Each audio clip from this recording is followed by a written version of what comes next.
Hi guys, success मंत्रा में आपका स्वागत है। तो गाइज, आप लोगों के बीच प्रैक्टिस सेट नंबर 4 लेकर हाजिर हूँ। इससे पहले कि गाइज अगर आप प्रैक्टिस सेट नंबर 1 से लेकर 3 तक नहीं देख रखे हैं तो आप जाके लिंक डिस्क्रिप्शन में है, आप जाके वहाँ से देख सकते हैं।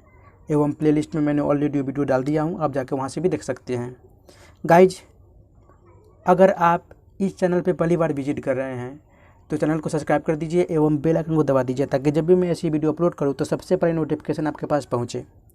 गाइज, वीडियो अगर अच्छी लगी तो वीडियो को लाइक कर दीजिए एवं दोस्तों के साथ शेयर भी कर दीजिए और कमेंट ज़रूर करिएगा कि वीडियो आपको कैसी लगी है।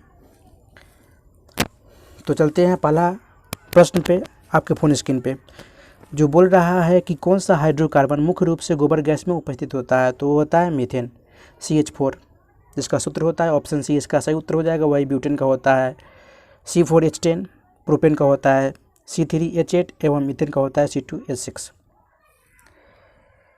मीथेन की बात करूँ गाइज तो ये हाइड्रोकार्बन है जो मुख्य रूप से गोबर गैस में उपस्थित होता है। कार्बनिक पदार्थ जैसे गोबर खाद, कृषि एवं वनस्पति अपशिष्ट आदि के अव्ययी अपघटन से उत्पन्न गैस को ही बायोगैस या गोबर गैस कहते हैं, जिसमें मीथेन की प्रतिशतता 65 से 75% की होती है, कार्बन डाइऑक्साइड की 15 से 25%, नाइट्रोजन की 0 से 10% एवं हाइड्रोजन की 1% एवं हाइड्रोजन सल्फाइड की प्रतिशतता होती है 3%। गोबर गैस जो कि एक उत्तम घरेलू ईंधन है जो बिना धुआं उत्पन्न जलती है। ग्रामीण क्षेत्रों में यह लकड़ी पर निर्भरता को कम करती है। ब्यूटेन जो कि सिगरेट लाइटर में ब्यूटेन गैस का उपयोग किया जाता है। अगला प्रश्न, सामान्य वायुमंडलीय दबाव होता है तो ये 76 सेंटीमीटर ऑफ Hg का होता है, मरकरी का होता है। ऑप्शन बी इसका सही उत्तर हो जाएगा। किसी स्थान की इकाई क्षेत्रफल पर उसी स्थान से वायुमंडल के शीर्ष तक के स्तंभ का कुल भार जो कि उस स्थान पर वायुमंडलीय दबाव कहलाता है।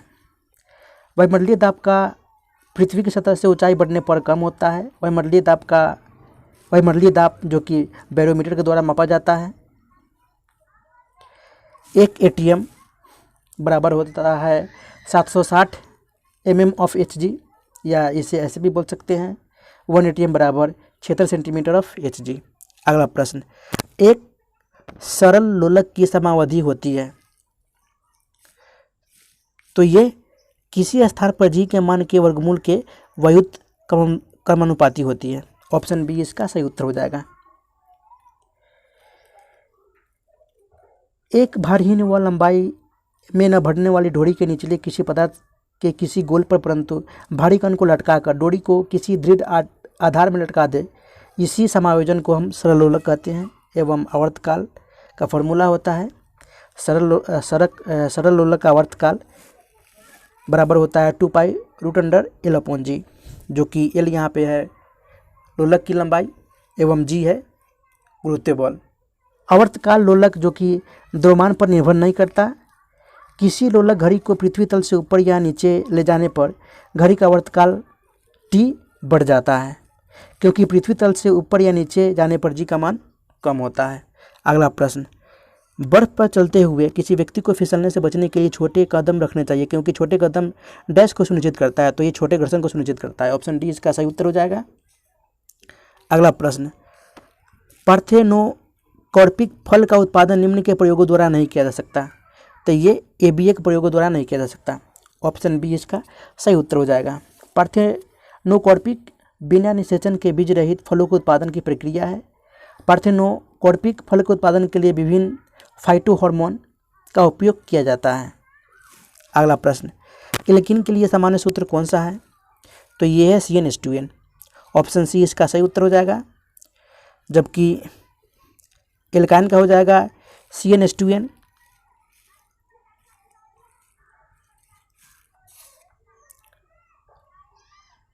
यहाँ पे गाइज आपका CnH2n+2 जो कि एल्केन का सूत्र हो जाएगा एवं CnH2n-2 आपका यहाँ पे हो जाएगा एल्काइंस का फॉर्मूला।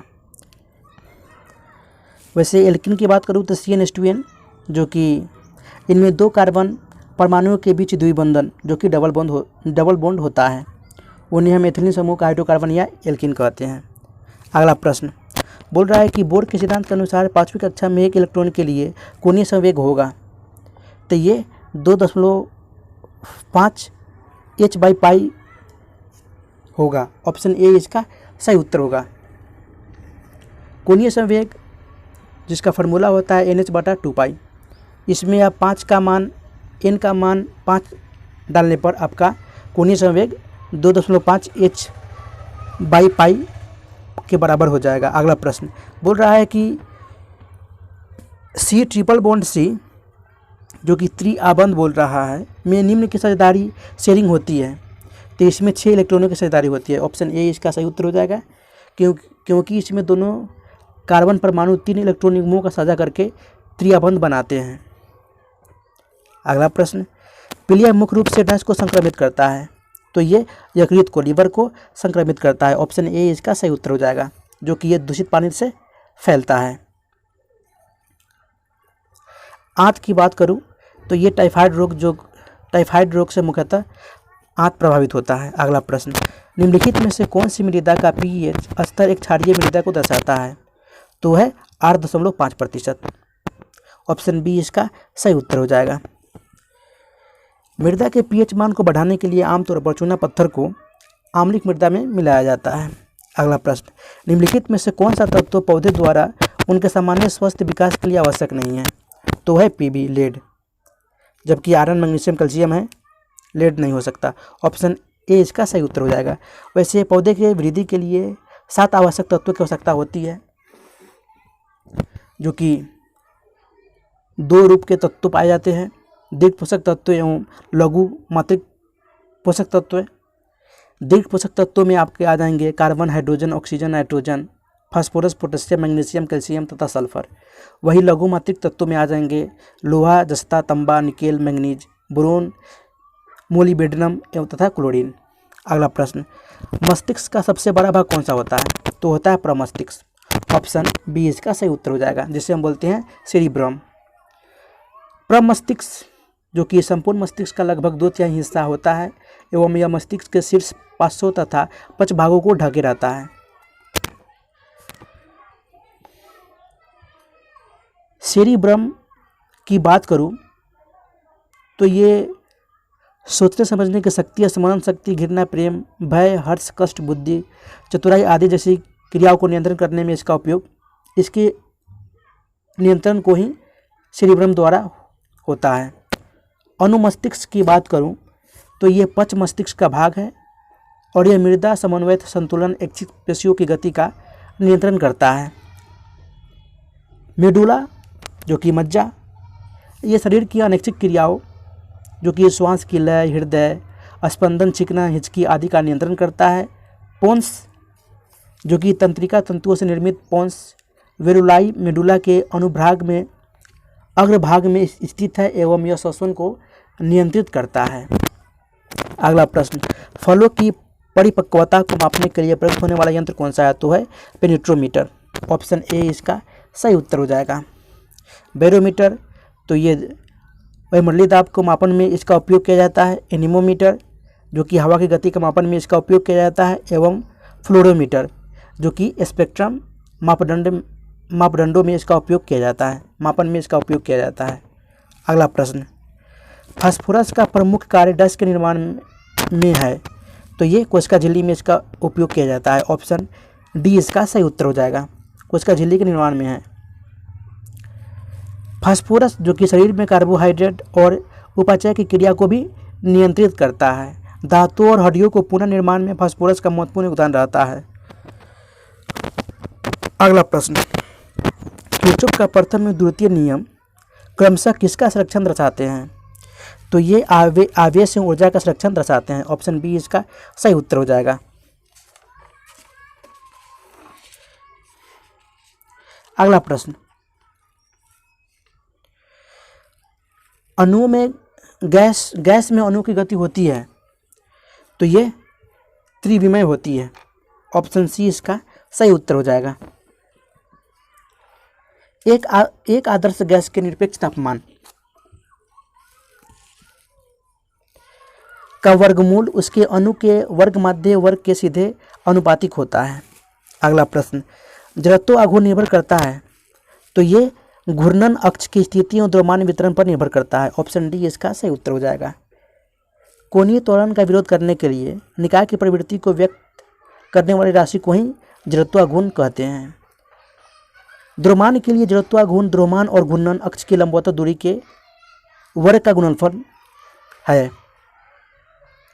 यानी I = m × r², जहाँ I जड़त्वाघूर्ण है, moment of inertia, and r घूर्णन अक्ष की लंबवत दूरी, और m जो कि द्रव्यमान है। यदि द्रव्यमान अक्ष के निकट स्थित हो तो जड़त्व आघूर्ण छोटा होगा, क्योंकि घूर्णन के अक्ष से द्रव्यमान कणों की दूरी छोटी होगी। यदि द्रव्यमान एक दूरी बड़ी पर स्थित है तो जड़त्व आघूर्ण बड़ा होगा, क्योंकि घूर्णन अक्ष से द्रव्यमान कणों की दूरी बड़ी होगी। इसलिए जड़त्वाघूर्ण अक्ष की स्थिति और द्रव्यमान वितरण पर निर्भर करता है। अगला प्रश्न, भू स्थिर उपग्रह की कोणीय चाल होती है, तो ये π/12 रेडियन प्रति घंटा होता है। ऑप्शन ए इसका सही उत्तर हो जाएगा। भू स्थिर उपग्रह पृथ्वी के भूमध्य रेखा से लगभग 36,000 किलोमीटर दूर स्थित है। अगला प्रश्न, एक फोटोन का तरंगदैर्ध्य 5000 एंगस्ट्रॉम है, उसकी ऊर्जा होगी, तो उसकी ऊर्जा हो जाएगी 4 × 10⁻19 जूल। ऑप्शन ए इसका सही उत्तर हो जाएगा, जो कि फोटोन की ऊर्जा E बराबर फॉर्मूला होता है hc/λ। यहाँ पे h जो कि प्लांक नियतांक है, c प्रकाश की गति है, एवं λ जो कि फोटोन का तरंगदैर्ध्य है। तो इस पर आप वैल्यू पुट करोगे, λ जो कि यहाँ पे दे रखा है 5000 एंगस्ट्रॉम, तो आपका 4 × 10⁻19 जूल समथिंग आ जाएगा। अगला प्रश्न बोल रहा है कि 20 सेंटीमीटर फोकस दूरी का उत्तल लेंस 25 सेंटीमीटर फोकस दूरी के अवतल लेंस के संपर्क में है, संयुक्त लेंस की क्षमता क्या होगी? तो संयुक्त लेंस की क्षमता हो जाएगी 1 डायोप्टर, क्योंकि उत्तल लेंस की फोकस दूरी मान लेते हैं, बोल ही रहा है कि 20 सेंटीमीटर, तो f1 20 सेंटीमीटर, f2 तो -25 सेंटीमीटर। तो संयुक्त लेंस की क्षमता होती है P बराबर P1 + P2। P बराबर फॉर्मूला होता है 1/f1 + 1/f2। तो यहाँ पे वैल्यू पुट करेंगे तो आपका संयुक्त लेंस की क्षमता 1 डायोप्टर की बराबर होगी। ऑप्शन ए इसका सही उत्तर हो जाएगा। कार्बन परमाणु में आयुग्मित इलेक्ट्रॉनों की संख्या क्या होगी? तो ये 2 हो जाएगी। ऑप्शन सी इसका सही उत्तर हो जाएगा, क्योंकि इसकी परमाणु क्रमांक 6 होता है। तो इलेक्ट्रॉनिक विन्यास जिसे हम बोलते हैं आयुग्मित इलेक्ट्रॉनों, तो 1s2 2s2 2p6। तो 2p6 तो यहाँ पे होना मुश्किल है, क्योंकि 4 ऑलरेडी हो चुका है, तो 2p2 हो जाएगा। तो p के साथ आपका अयुग्मित इलेक्ट्रॉन 2 ही होगा। तो इसी के साथ आपका ऑप्शन सी सही उत्तर हो जाएगा।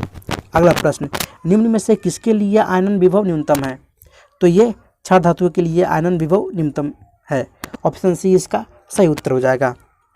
अगला प्रश्न, वह पदार्थ जो गैंग के साथ प्रतिक्रिया करके गलनीय द्रव्य बनाता है कहलाता है, तो वो गालक कहलाता है। ऑप्शन ए इसका सही उत्तर हो जाएगा। वैसे गालक 2 प्रकार के होते हैं, अम्लीय गालक जो कि सिलिकॉन डाइऑक्साइड, एवं क्षारीय गालक जो कि कैल्शियम कार्बोनेट CaCO3। गालक अयस्क में अपद्रव्य से क्रिया करके धातुमल बनाता है, बनाता है। अगला प्रश्न, जहरीले ऑक्सीजन का उपयोग किस रूप में करती है? तो ये गैस के रूप में करती है। ऑप्शन ए इसका सही उत्तर हो जाएगा। पौधों में जल का परिवहन जाइलम के द्वारा होता है। पौधों में खनिज लवण तथा भोजन का परिवहन फ्लोएम द्वारा होता है। अगला प्रश्न, फलों को रेफ्रिजरेटर में सुरक्षित रखा जा सकता है, इसका मुख्य कारण है? तो इसका मुख्य कारण है श्वसन का निष्क्रिय होना। ऑप्शन डी इसका सही उत्तर हो जाएगा। रेफ्रिजरेटर में रखने पर खाना कम तापमान होने के कारण सूक्ष्मजीव सक्रिय नहीं हो पाते, और खुले वातावरण में रखी गई सब्जी या खाना ये सक्रिय हो जाते हैं।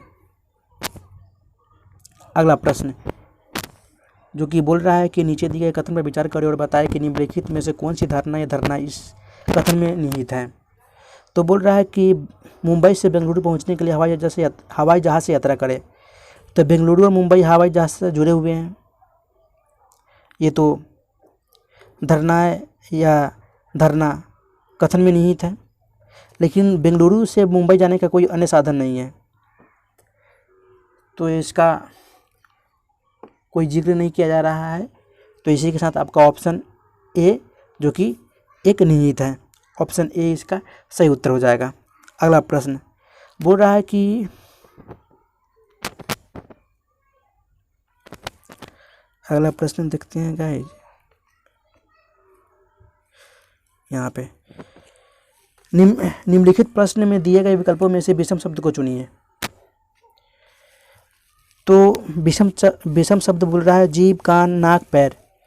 तो यहाँ पे मनुष्य की ज्ञानेंद्रियाँ 5 होती है, तो जीभ, नाक, कान, पैर नहीं होती। तो इसी के साथ आपका विषम शब्द हो जाएगा ऑप्शन डी, इसका सही उत्तर। अगला प्रश्न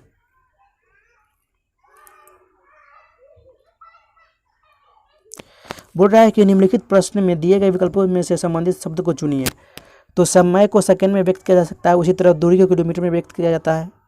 तो ऑप्शन ए इसका सही उत्तर हो जाएगा। अगला प्रश्न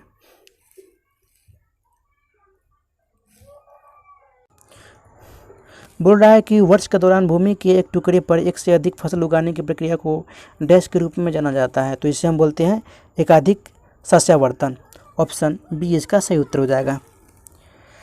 वैसे मिश्रित सस्यावर्तन की बात करूं तो मिश्रित फसल के अंतर्गत एक साथ एक से अधिक फसल की खेती की जाती है। अगला प्रश्न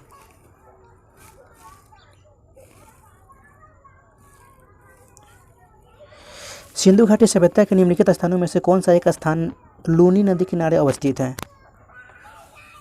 तो है धौलावीरा। ऑप्शन ए इसका सही उत्तर हो जाएगा, जो कि धौलावीरा गुजरात के कच्छ के रण में अवस्थित है। सर्वप्रथम जेपी जोशी ने इसकी खोज की थी। मोहनजोदड़ो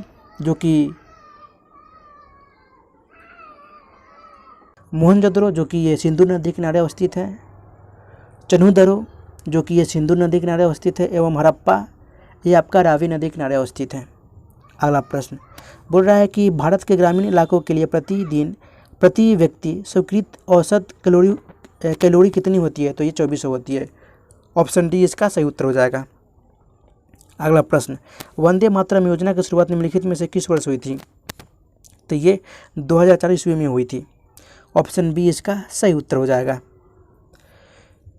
2006 में राष्ट्रीय ग्रामीण रोजगार गारंटी योजना की शुरुआत हुई थी, एवं 2000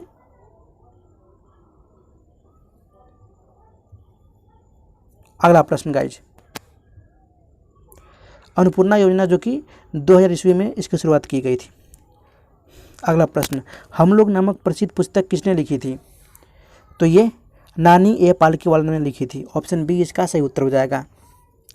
खुशवंत सिंह की पुस्तक का नाम है दिल्ली ए नोवेल। अगला प्रश्न निम्नलिखित में से कौन सा देश संयुक्त राष्ट्र सुरक्षा परिषद का अस्थायी सदस्य है? तो है चीन। ऑप्शन बी इसका सही उत्तर हो जाएगा। वैसे सुरक्षा परिषद में 5 अस्थायी सदस्य हैं, जो है अमेरिका, रूस, ब्रिटेन, फ्रांस और चीन। अगला प्रश्न भूटान की आधिकारिक भाषा क्या है? तो यह है जोंगखा। ऑप्शन ए इसका सही उत्तर हो जाएगा। भूटान की राजधानी थिम्पू है, एवं मुद्रा नगुल्ट्रम है। भूटान को लैंड ऑफ थंडरबोल्ट भी कहते हैं। अगला प्रश्न पाक जलडमरू मध्य भारत से डैश को अलग करता है? तो ये श्रीलंका को अलग करता है। ऑप्शन डी इसका सही उत्तर हो जाएगा। पाक जलडमरू मध्य जो कि राम सेतु में ही स्थित है। पाक जलडमरू मध्य में ही राम सेतु स्थित है। अंडमान निकोबार द्वीप समूह जो कि बंगाल की खाड़ी में स्थित है। अगला प्रश्न लॉरेंस वक्र किसने तैयार किया था? तो ये मैक्स यू लॉरेंस ने तैयार किया था। ऑप्शन सी इसका सही उत्तर हो जाएगा। अगला प्रश्न येलो पीपल के रूप में कौन जाना जाता है? तो ये मंगोलोइड्स जाना जाता है। ऑप्शन ए इसका सही उत्तर हो जाएगा। मंगोलोइड्स या मंगोलाइड प्रजाति मूलतः ये एशिया में पाई जाती है।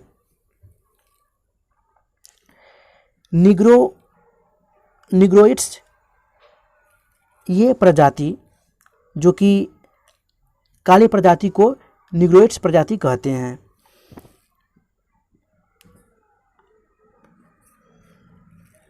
कोकेसाइट्स जो कि यह श्वेत प्रजाति इसे कहते हैं। अगला प्रश्न, भारत के स्थलाकृतिक मानचित्र को कौन प्रकाशित करता है? तो यह भारत का सर्वेक्षण करता है। ऑप्शन डी इसका सही उत्तर हो जाएगा। एवं इसका गठन 1767 ईस्वी में हुआ था। भारत का सर्वेक्षण, इसका मुख्यालय देहरादून में स्थित है। अगला प्रश्न, सबसे लंबी समुद्र तटीय रेखा निम्न राज्य के साथ है? तो यह गुजरात के साथ है। ऑप्शन डी इसका सही उत्तर हो जाएगा। वैसे सबसे छोटी समुद्री सीमा की बात करूं, समुद्री तटीय रेखा की बात करूं तो वह गोवा। विश्व की सबसे लंबी समुद्री सीमा जो कि कनाडा देश का है। अगला प्रश्न, जब पृथ्वी सूर्य से सबसे दूर होती है तो उस स्थिति को निम्न नाम से जाना जाता है? तो उसे हम कहते हैं ऑफशोर। ऑप्शन सी इसका सही उत्तर हो जाएगा।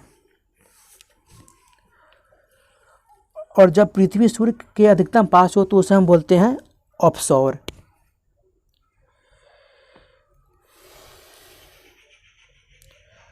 और विषव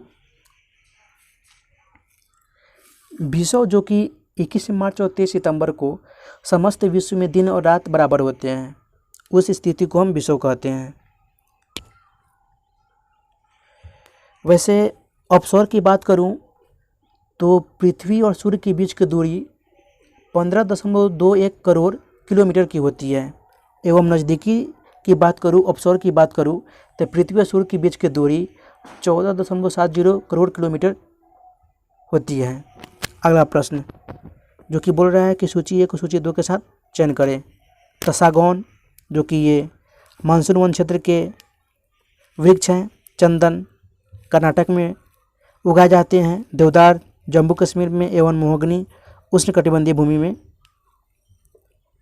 उगाए जाते हैं। तो इसी के साथ आपका ऑप्शन ए सही उत्तर हो जाएगा। अगला प्रश्न, ज्वालामुखी से निकलने वाली धूल और राख सामग्री को डैश के रूप में जाना जाता है? तो ये पायरोक्लास्टिक के रूप में जाना जाता है। ऑप्शन ए इसका सही उत्तर हो जाएगा। ज्वालामुखी क्रिया में सबसे अधिक जलवाष्प गैस निकलती है। जलवाष्प गैस के अलावा carbon dioxide, sulphur dioxide, hydrogen, nitrogen जैसे कई अन्य गैस भी निकलती है। अगला प्रश्न, केंद्र में उच्च दबाव वाली दाब प्रणाली को डैश कहते हैं? तो इसे प्रतिचक्रवात कहते हैं। ऑप्शन डी इसका सही उत्तर हो जाएगा। वैसे प्रतिचक्रवातों का आकार प्राय गोलाकार होता है, परंतु ये कभी भी आकार में भी मिलता है। प्रतिचक्रवात जो कि चक्रवातों की अपेक्षा अधिक विस्तृत होते हैं। चक्रवात में हवा केंद्र की तरफ आती है और ऊपर उठकर ठंडा होती है और वर्षा कराती है, जबकि प्रतिचक्रवात में मौसम साफ होता है। अगला प्रश्न, 2011 की जनगणना के अनुसार भारत में जुवेनाइल पॉपुलेशन यानी किशोर जनसंख्या 0 से 14 वर्ष क्या थी? तो ये कुल जनसंख्या का 30.76% थी। ऑप्शन ए इसका सही उत्तर हो जाएगा। अगला प्रश्न जो कि मिलान करना है, तो समलवन रेखा जो कि ये लवणता इसका हो जाएगा। समताप जो कि ये तापमान, समवर्षा रेखा जो कि ये वर्षा, तथा समदाब रेखा जो कि दाब के साथ सम्मिलित हो जाएगा। तो इसी के साथ आपका ऑप्शन सी सही उत्तर हो जाएगा। अगला प्रश्न, निम्नलिखित में से बंद अर्थव्यवस्था का सबसे महत्वपूर्ण पहलू क्या है? तो है आयात निर्यात दोनों बंद हो। ऑप्शन सी इसका सही उत्तर हो जाएगा। अगला प्रश्न, NSSO का पूर्ण विस्तार क्या है? तो पूर्ण विस्तार है national sample survey organisation. Option C इसका सही उत्तर हो जाएगा। एवं यह भारत का सामाजिक आर्थिक सर्वेक्षण करने वाला सबसे बड़ा संगठन है एवं इसकी स्थापना 1950 में की गई थी। अगला प्रश्न, राष्ट्रपति द्वारा राज्यसभा के कितने सदस्य को मनोनीत किया जाता है?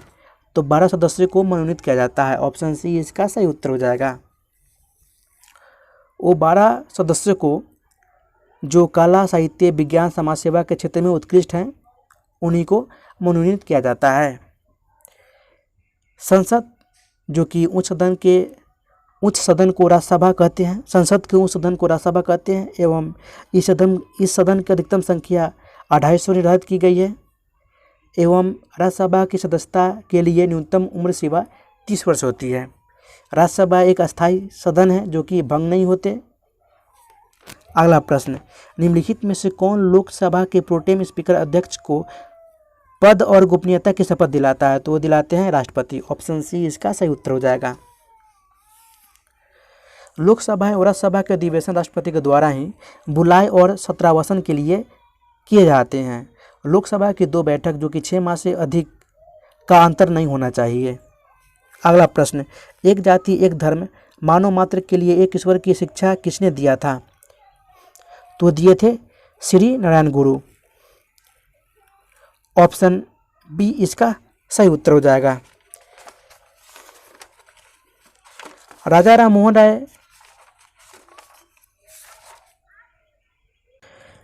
राय की बात करूं, राजा राम मोहन राय की बात करूं तो भारतीय पुनर्जागरण का अग्रदूत और आधुनिक भारत का जनक कहा जाता है। इन्होंने ब्राह्मण समाज की स्थापना की थी एवं समाज सुधारक में इनकी भूमिका महत्वपूर्ण थी, अहम इनका योगदान था।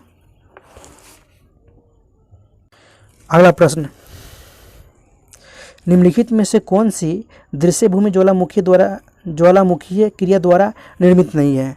तो है सर्क। ऑप्शन सी इसका सही उत्तर हो जाएगा। सर्क गहरे, लंबे व चौड़े गर्त हैं। अगला प्रश्न, प्रत्येक ग्राम कचहरी में पंचों के कुल स्थानों के 50% आरक्षित किए गए हैं। निम्न में से किसके लिए यह सीट नहीं है? तो ये धनाढ़ प्रौढ़ वर्ग के लिए ये आरक्षित सीट नहीं है। ऑप्शन डी इसका सही उत्तर हो जाएगा। इन आरक्षित सीटों के 50% के लिए आरक्षण इस वर्ग की महिलाओं के लिए की गई है। अगला प्रश्न, किस अंतर्राष्ट्रीय खेल का आदर्श वाक्य सीटियस ऑल्टियस फोर्टियस है? तो ये ओलंपिक खेल के लिए आदर्श वाक्य सीटियस ऑल्टियस फोर्टियस है। ऑप्शन डी इसका सही उत्तर हो जाएगा, जिसका अर्थ होता है तेज, ऊंचा और बलवान। अगला प्रश्न, दिल्ली के जामा मस्जिद का निर्माण निम्नलिखित में से किसने करवाया था? तो ये शाहजहां ने करवाया था। ऑप्शन डी इसका सही उत्तर हो जाएगा। एवं शाहजहां के शासनकाल को स्थापत्य का स्वर्ण युग कहा जाता है।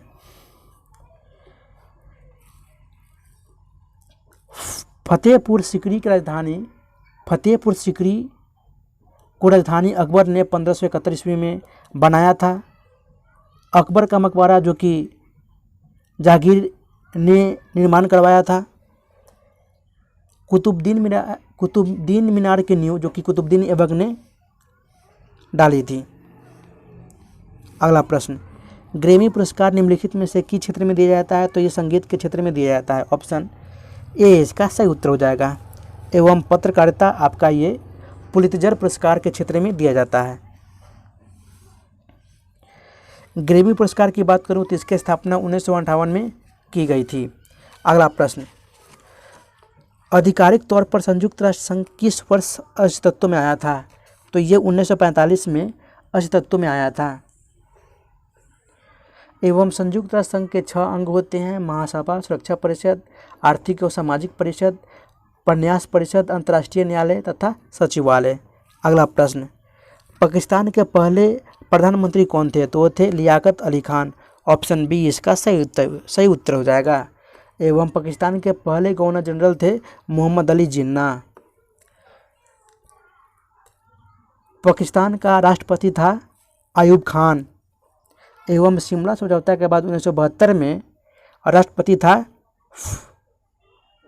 जुल्फिकार अली भुट्टो। अगला प्रश्न, अंग्रेजी में अनुवाद के साथ देवनागरी लिपि में 22 अनुसूचित स्थानीय भाषाओं को कितने वाक्य सिखाने के उद्देश्य से भाषा संगम शुरू किया गया था? तो कुल 100 भाषाओं को सिखाने के उद्देश्य से भाषा संगम का शुरुआत की गई थी। ऑप्शन बी इसका सही उत्तर हो जाएगा। देवनागरी लिपि जो कि 26 जनवरी 1950 ईस्वी को भारतीय संविधान में अपनाया गया था।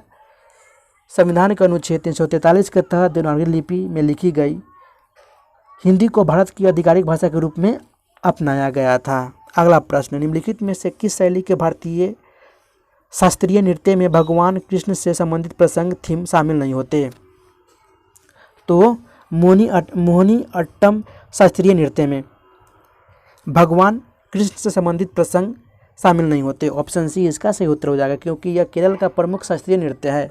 मोहिनी अट्टम जो कि यह एकल महिला द्वारा प्रस्तुत किया जाता है। सत्रिया शास्त्रीय नृत्य जो कि ये असम की प्रसिद्ध शास्त्रीय नृत्य हैं। उड़ीसी शास्त्रीय नृत्य जो कि ये उड़ीसा की है, एवं मणिपुरी शास्त्रीय नृत्य जो कि ये मणिपुर की है नृत्य। अगला प्रश्न, किस राज्य ने वर्ष 2021 को शिक्षा के वर्ष के रूप में समर्पित किया है? तो वो किया है अरुणाचल प्रदेश। ऑप्शन सी इसका सही उत्तर हो जाएगा। अगला प्रश्न, 2021 ईस्वी में भारत के जनगणना आयुक्त सेंसस कमीशन ऑफ इंडिया कौन रहे थे? तो वो थे doctor Vivek Joshi. Option C इसका सही उत्तर हो जाएगा। एवं 2011 के जनगणना आयुक्त थे डॉक्टर सी चंद्रमौली। अगला प्रश्न, मदुरै का मीनाक्षी मंदिर किस मंदिर शैली का उदाहरण है? तो ये द्रविड़ मंदिर शैली का उदाहरण है। ऑप्शन डी इसका सही उत्तर हो जाएगा, जो कि 7वीं शताब्दी में द्रविड़ शैली की शुरुआत हुई थी। द्रविड़ शैली के मंदिर जो कि बहुमंजिला होते हैं। नागर शैली की बात करूं तो कंदैया महादेव का मंदिर जो कि मध्य प्रदेश में है, यह नागर शैली का उदाहरण है। वेसर शैली की बात करूं तो ये होयसल शासकों के द्वारा मैसूर के हेलीबीड में बनवाया गया होलेश्वर मंदिर है। अगला प्रश्न, अलीवर्दी खां के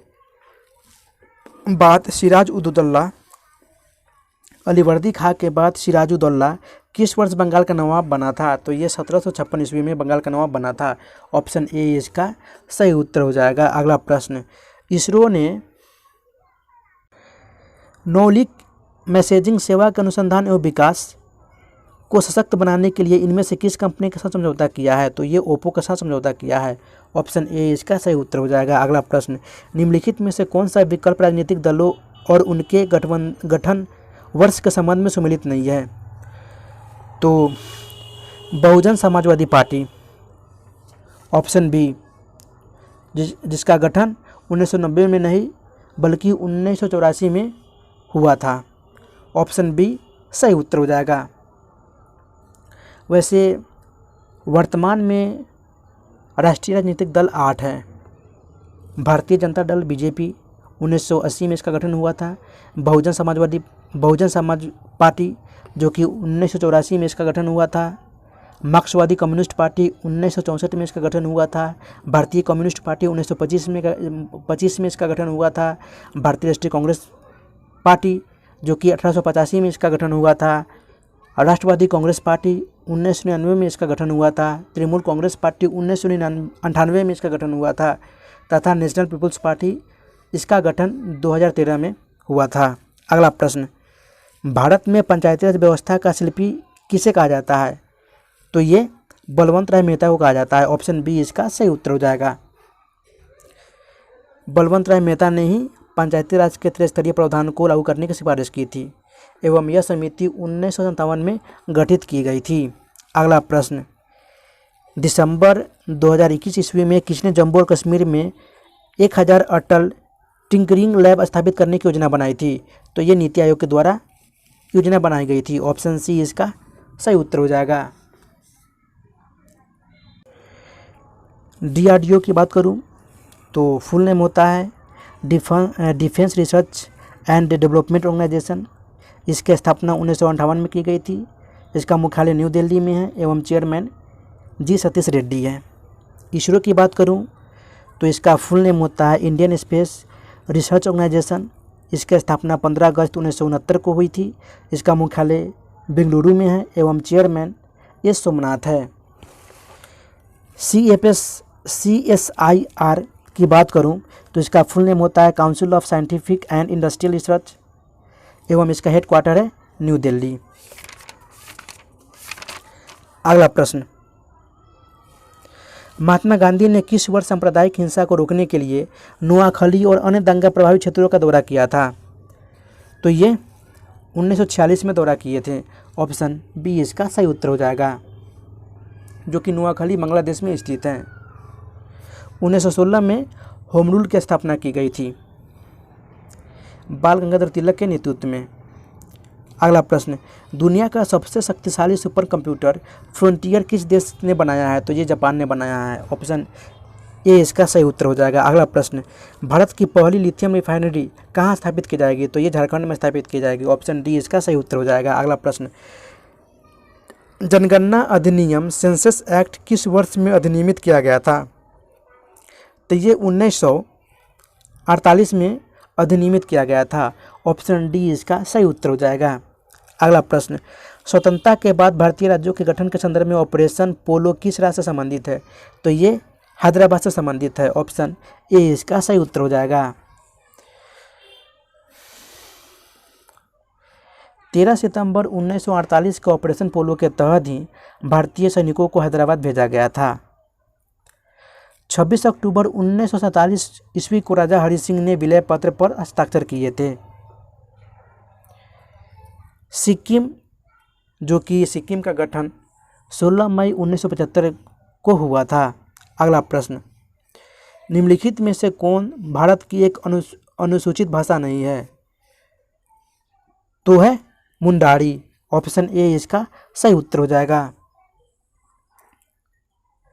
संथाली, डोगरी, बोडो और मैथिली, जो कि 92 संविधान संशोधन अधिनियम के द्वारा 8वीं अनुसूची में जोड़ा गया था। 8वीं अनुसूची में 22 भाषाओं का उल्लेख किया गया है, जो कि मूलतः इसमें 14 भाषाएं हैं। 1992 ईस्वी में कोंकणी, नेपाली, मणिपुरी को 71वें संविधान संशोधन के द्वारा जोड़ा गया था। अगला प्रश्न बोल रहा है कि मिलान कीजिए। तो बिरसा मुंडा, जो कि ये छोटा नागपुर से संबंधित है, सिंदूर कानू संताल विद्रोह से, एवं अलूरी सीताराम राजू, जो कि आंध्र प्रदेश से संबंधित है। तो इसी के साथ आपका ऑप्शन ए सही उत्तर हो जाएगा।